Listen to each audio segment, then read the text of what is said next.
Hello everyone सबको जोहार करे ऐसा आमर बारियाड़ पूरा नामी दामी शागर रेसिपीटे बनैबा कैसा कल्ला शाग ऑलरेडी पिताटा माने के मन के बुझनी बाकी मुई एंता स्टाइल रे बनामी जे नहीं खाएला लोग भी खाएबे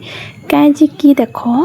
शाग बेसी देव बाकी जिनिस कम देव शागर टेस्ट आसबा लोग नहीं खान अरे आपण मैंने जदि शाग कम देव आसेती बैगन हो कि पातल घटा हो कि उइल हो लहसुन हो भल से देव आ शाग के आगरू सिझे देव आ बड़ी भाजी देव बेले परफेक्टली शागटा पूरा चटनी लेखा टेस्ट आसी एटा मुई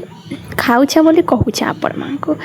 आ इटा जदि हप्ताक दिने खाऊछन कल्ला शाग तो बॉडी लगी एतकी भल जे मैं काଣା कहमी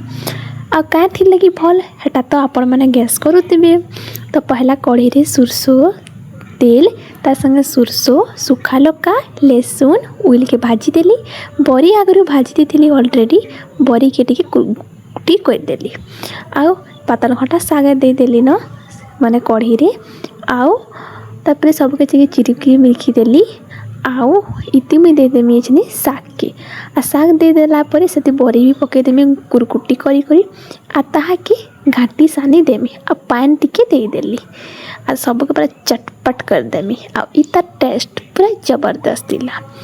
आपण मानको जति कल्ला शाग खाइबार के मन करूछि आ पिता लागुछि तो ई स्टाइल रे बनो बिल्कुल भी पिता न लागे आ मोर वीडियो जति भल लागितबा मोर चैनल के सब्सक्राइब टे करि देबे।